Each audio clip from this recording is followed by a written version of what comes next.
Hey everyone, welcome back to the Lookout.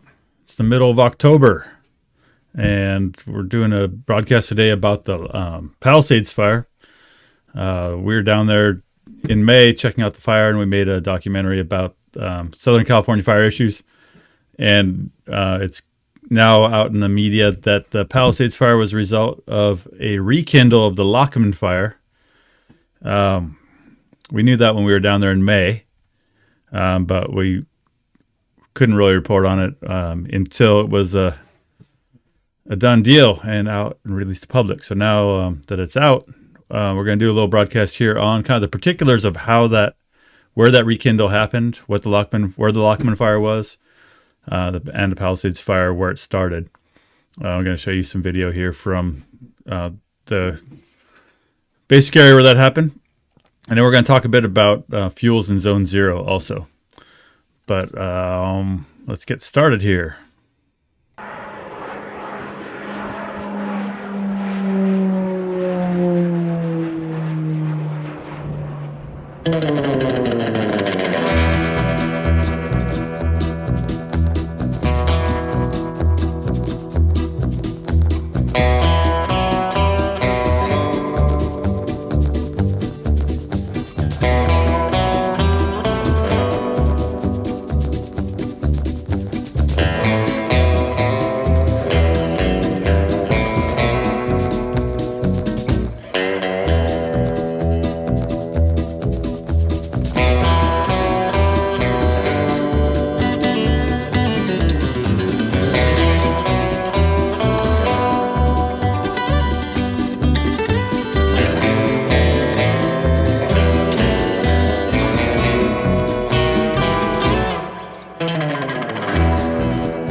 All right, so what's a rekindle? What happened here? How did this fire get, how did they manage to let the fire escape? Lots of questions. We're going to talk first just about kind of the geography of the site, where the Palisades Fire did its thing, where it took off. So let's fire up the maps here.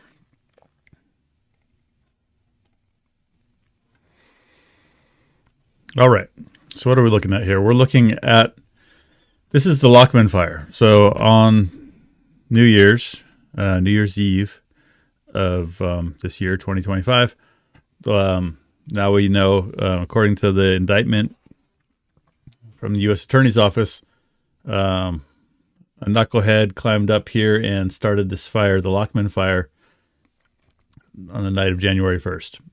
Up here kind of above, we're kind of above the Pacific Palisades by the Summit neighborhood. So down here's Pacific Palisades, the coast, Topanga Beach. And the fire started here. What would eventually happen here was that the Palisades Fire would progress from this point out to be all this area that's colored here.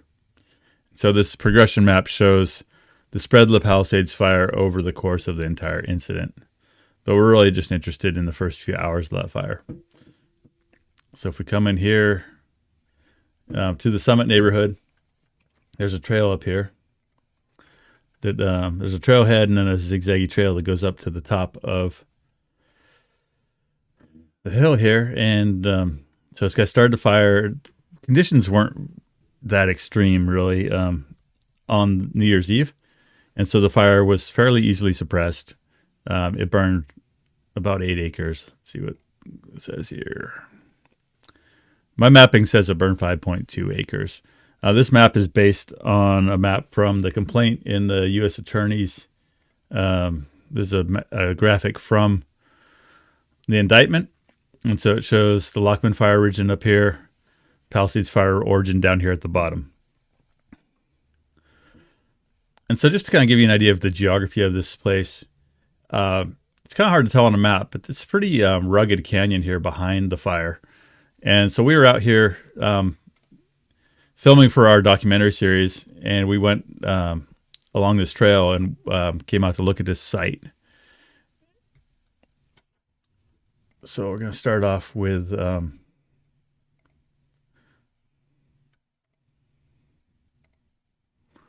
Here's some imagery taken pretty close to where the fire, where this is right where the Lachman fire was kind of bumping up to this road. So this photo here is taken on this ridge here, and this canyon out here is behind us. And sorry, my photos aren't where I thought they were going to be.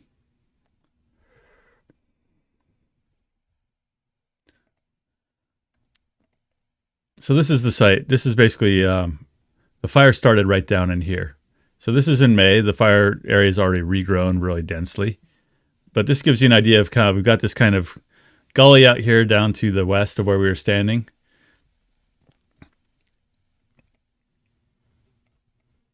Which is this area down in here. So what you can't really tell on this imagery is just that this little saddle here, there's kind of a little knob here. And this is like this kind of gun sight notch.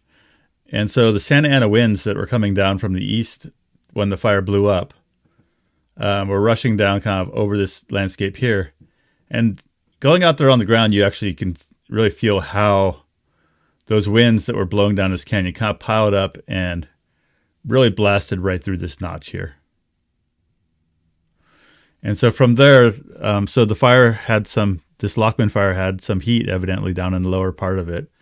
And then if we look at the mapping for the initial run of the Palisades fire, these turquoise lines kind of show the progression of the Palisades fire once it started. So it started here and quickly spread down and then was quickly into the neighborhoods. And as we talk about in our special, our documentary, just there's really no access here for firefighters to really get established and make a stand firefighting before the fire was fully into these neighborhoods. So there's some imagery, there's some videos online showing this Lachman fire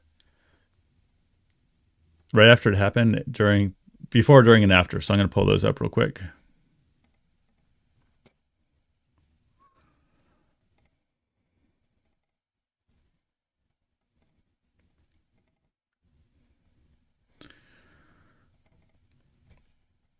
All right, so here's some imagery of the Lachman fire at its kind of peak of burning on New Year's Eve, and you can see that it wasn't driven by very strong wind. There was some wind, but not the kinds of winds that you would have had, when the Palisades fire got started.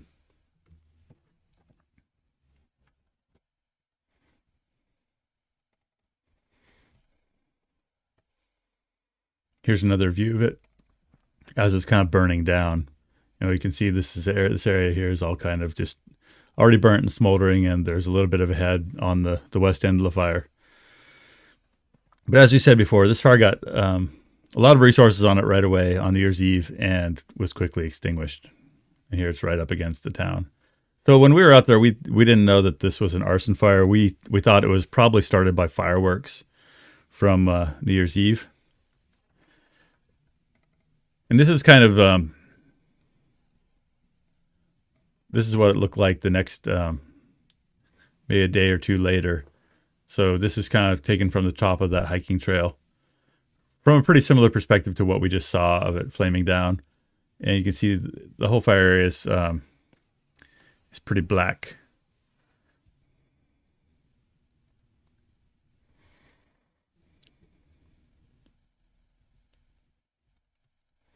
And so there's kind of a,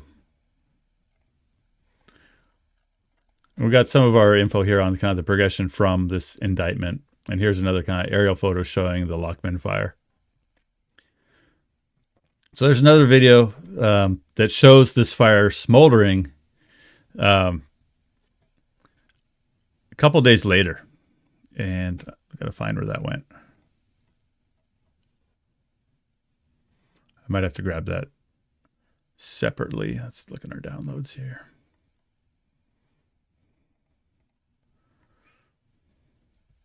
All right, I don't have that handy right this minute. Anyway, from there it was off to the races. The fire was kind of just punking around in some roots or something.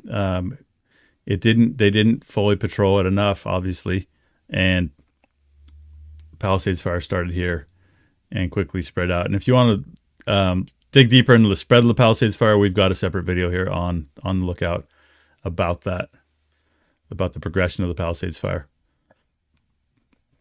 So that's pretty much it. That's the Summit neighborhood, Lachman, and then where the Palisades started here.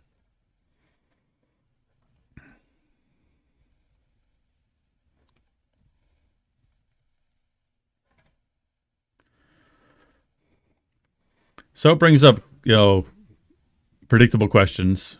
Why didn't they patrol it more? Why didn't they use their infrared scanners? Why didn't they fly it with drones? It's not clear that who shot the smoldering fire video. I don't know. I don't know who shot that.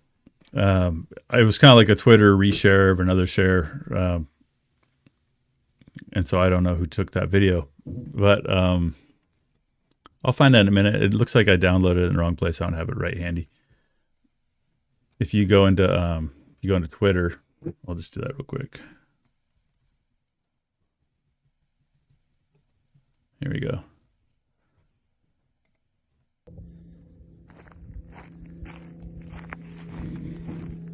All right, so this is another video. This is kind of the smoking gun video that's really kind of made the rounds on the social media. You can see there's a lot of yucca out there, and the yucca, weird things happen in yucca. Down here you can see there's smoldering kind of stump hole out here. So it's not clear that was the part of the fire that started this rekindle. And the fact that a fire is smoldering in the interior afterwards, we don't always mop up fires 100%. Oftentimes the standard is, mop up within 100 feet of the line, or, but oftentimes after fire, there will be stuff that's, 100 yards off the fire line that's smoldering that isn't really considered to be a threat. So what likely happened is that there was heat in one of these yucca roots or something else closer to the edge of the fire. And that's really what should have been mopped up. But so there's a lot of questions about mop-up standards, whether or not they scanned it with their thermal scanners. I think one of the things that comes up for me is just that there's a lot of technology being applied to fire, but just because the technology is on the truck doesn't mean that it's always getting used. Some people have pointed out that there's handheld thermal scanners that the LA Fire Department has on their trucks that they use in structure fires that they could have used here. So obviously lots of people are going to be asking why they didn't do a better job mopping up, etc. And so I had a call yesterday with a New York Times reporter, and he concludes this story with kind of one thing that we say on here a lot, is that there's going to be ignitions, and it's just a guarantee. It's a fact of life that we are going to have wildfire ignitions, and that we have these incredibly fuel-filled landscapes. And so blaming the fire department, it'll make a lot of people feel better, but it doesn't change the fact that these landscapes, they're going to burn, and you can't put out 100% of the fires. And you can't stop every arsonist. You can't stop every power line from falling down. You can't stop car wrecks from happening. You can't stop utilities like railroads from, having sparks on the rails. Like, millions of people living in a landscape guarantee that you're going to have ignitions. So there's a lot of consternation right now, blaming the fire department, saying that if the fire department hadn't done this or that, we wouldn't have burned down Palisades. But the fact is that Palisades was pretty much this guaranteed cocktail of fuel, topography, and weather that was going to blow at some point. And so, yeah, we might have put the fire out this time. If we would have mopped this fire up better, it would have saved billions of dollars and endless heartache temporarily. But that kind of brings me to talking a little bit about what we're talking about with Zone Zero now, right? So right now there's a group of folks in Brentwood. There's a new law coming into effect at the end of the year that people in extremely fire-prone areas need to remove flammable materials from within 5 feet of their house. And right now, folks in Brentwood are fighting that. Not everyone, but there's a contingent. And statewide, there's a lot of people who don't want this law to happen. They don't think that the science is there, that it's well thought out, that removing all the vegetation within 5 feet of your house is always warranted. And I think maybe not always warranted to remove all the vegetation. But here's some science for you. It's just, there's no statistics behind it or anything else. But here's a video that I shot in Palisades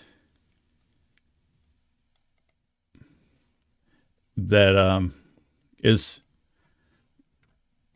what Palisades looks like now. And Palisades before the fire looked a lot like Brentwood does now, right? And so you've got a huge amount of vegetation that was like right up against structures, and that burned here, 5 feet of this, within 5 feet of the structure, burned right up to the structure. Structure's burned. Like, you don't have to get super deep in science to realize that this landscape, in the condition it was in before the Palisades fire, was not conducive to survival of wildfires, right? And you see all this burnt vegetation right up against where there used to be houses. And so take a zoom out from here, Palisades, just like a mile, 2 miles over here to Brentwood. And if we go and look at Google Street View in Palisades before the fire, and then we look at Brentwood, like, they're indistinguishable from each other. So folks over here in Brentwood don't want to cut the vegetation near their houses. And they're saying that, well, science says that having well lubricated vegetation up next to your house, well irrigated, actually can catch the embers and prevent them from burning your house down. I say, well, maybe science says that, but like reality of what just happened to your neighbors is that this vegetation you got like right up against your house is going to burn your town down. Like, it's gonna, like, that, this is not a good deal. Like, yeah, this is awesome if you live here and you got your, like, you know, corn maze hedge around your house, and yeah, I'm sure it's freaking awesome, and yeah, I wouldn't want to cut it down either. But the fact is, like, this stuff is bad news, people. This stuff burns your house down. And obviously cutting down all the vegetation within 5 feet of the house is going to remarkably alter the character of this community. But you know what's going to remarkably alter the character of this community a hell of a lot more than that is turning it into Palisades. All right, like, these folks here, like, they no longer have any vegetation management concerns, right? But that is, like, you know, if you want your side-by-side comparison, like, getting good with fire in your neighborhood is not pretty. It's not going to be as nice. Green stuff burns is the comment here. Is like, yeah, it does. And these neighborhoods are jacked, man. These neighborhoods, like, these houses are like dead men walking, right? These houses are going to burn down unless we take really drastic measures. Like, this is going to look just like your neighbors. So, yeah, it sucks to have to cut down your vegetation. It sucks to lose your privacy. And, like, this is awesome. This is fairy wonderland. Like, you live by the coast. You got, like, this incredible, like, yeah, I don't want to look out my window here into my neighbor's, you know, bathroom, but this ain't good. This is not what anyone consider resilient. I'm sure it's awesome to live here. Like, yeah, it's some of the fanciest houses in the world. So I predict a lot of work for blacksmiths and fabricators who are going to make, like, really nice metal grates and privacy screens and stuff. But yeah, you can see why people don't want to cut down their vegetation. And a lot of people live here have the means to raise a stink politically, and they're used to getting what they want. Like, rich people are used to getting what they want. I don't want to see my neighbor. I don't want to cut down my vegetation. People lay off. They're like, all right, you don't have to do that. We'll, like, grant you a variance or something. But it's just bad news. This is like living in like pure defiance of the reality of what just happened next door. And so to dig a little deeper into that, I recommend you check out our video series. I'm just going to play a little bit here from Danger in Plain Sight. And this is the movie we just went down to SoCal to make.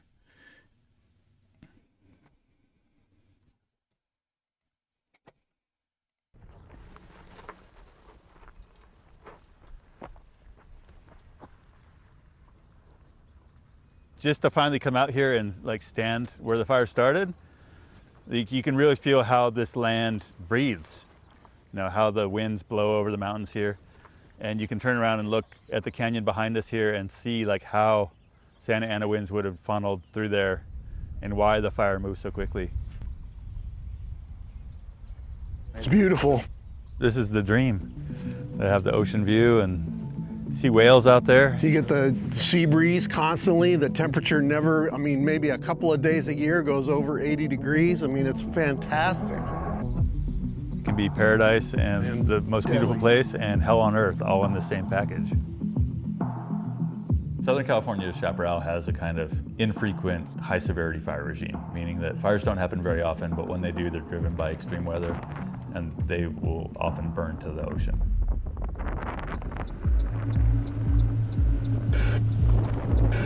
LA County Fire Department, you know, they're some of the best fire departments in the world. Save the city over and over and over. The only time that they can't save the city is when it's a frickin' like force 4 tornado of fire. Listen to the scanner traffic in the first like hour and a half. The air attack was saying it's going to the ocean.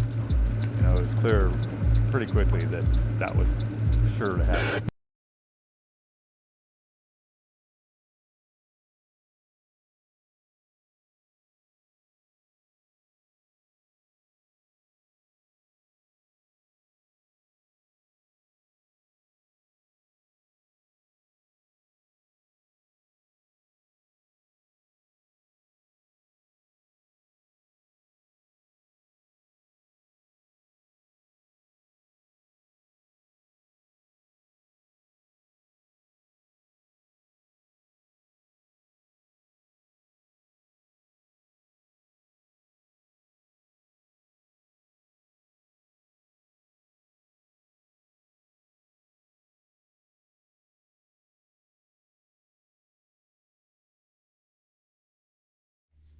Hey, thank you all.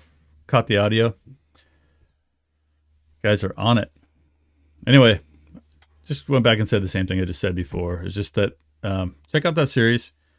We've got a link here in the description of the video.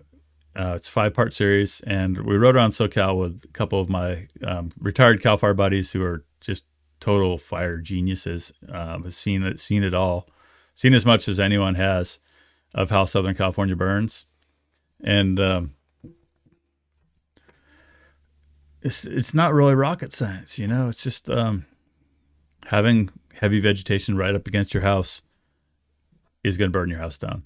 And so coming back to kind of what we were just talking about with blaming the fire department for Palisades burning down, yes, they have some. The fire department bears some responsibility for this fire rekindling and taking off. But that doesn't mean that we shouldn't really take a look at these landscapes with a critical eye and say, like, yeah, they're going to burn down unless we do something different. And so that's why this idea of like fighting the zone zero, fighting against people telling you that you can't have vegetation right up against your house, like that's just putting your head in the sand. You know, when you look at the mountains above Brentwood, they're the exact same mountains, covered the exact same brush as the stuff here that's all brown because it just burned. Right. So if we look at this fire and how the topography funneled it, it's like it's the exact same landscape, the exact same winds. All of it lines up exactly the same, and Brentwood just got lucky. So folks that live in these places, and you got to take it seriously. You can't pretend that it's not going to happen, because it is going to happen. And it's going to look really different. You're going to have to get used to a landscape that looks really different if you want to survive there. OJ used to live in Brentwood. Joe's Lawn and Snow. Where's the link? If it's not in there, it should be in the description of the video. If it's not in there, I'll put it in afterwards. So that's about all we got going on here. It's been a while. I did 70 videos in 70 days starting on the 1st of July. And so we've been kind of taking a break here, working on other projects. I'm doing the prescribed fire training. I'm leading a prescribed fire training up here in the next month. Burning in the Berry Creek area that burned in the 2020 North Complex Bear Fire. We're doing a prescribed fire training at Blodgett Reserve, which is UC Forests, training for foresters in prescribed fire. And we're also doing craft fair stuff, so making knives and blacksmith and stuff to sell at craft fairs. And today's the first cold day and lookout, so we just got these. So, and we got more coming. So check out on the lookout.org. Check it out. We got a bunch of nice swag up there, and we got Squatch Duty T-shirts. We got Sasquatch paraphernalia. We're gonna have Squatch hoodies coming out, and we got Squatch women's shirts. But here's the link: is if you go to the lookout.org, check out this Danger in Plain Sight at the top, and it's got all 5 episodes.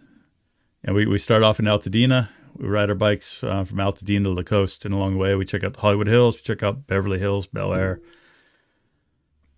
And along the way we talk a lot about what you can do to make your house safer.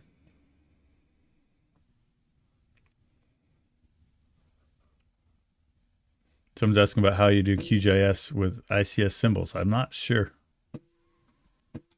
Good luck with that. So folks in the chat here talking about working on irrigation systems for homes to go on roofs, building walls around the homes. Yeah, I think there's some real niches right now for creative, construction.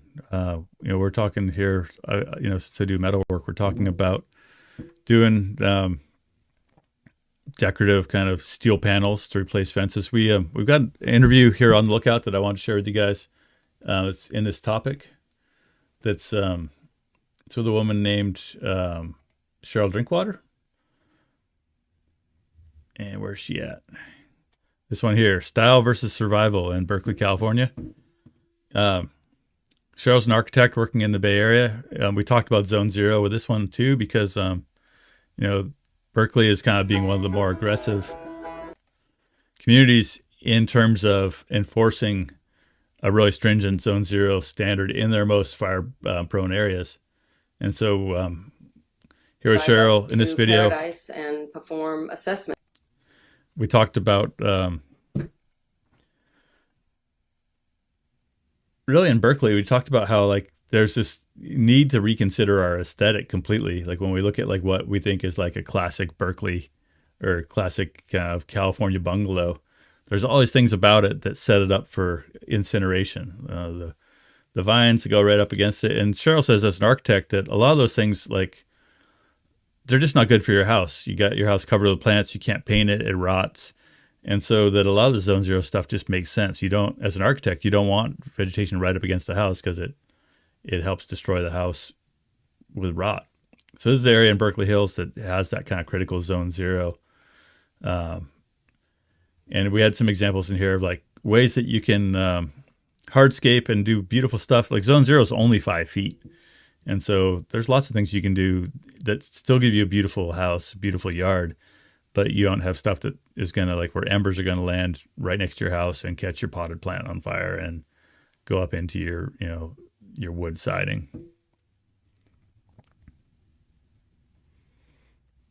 Here's an example here, just having the gravel right up against the house, kind of concrete apron, pavers. But all these little things like this, you see a lot of dead material in that landscaping vegetation.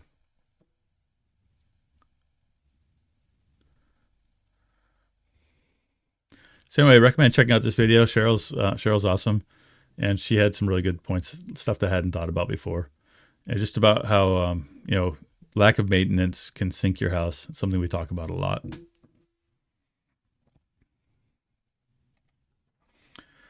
All right, so we're half hour in. I think that I'm going to call it. I think I've run out of interesting things to tell you all. Thanks for jumping on.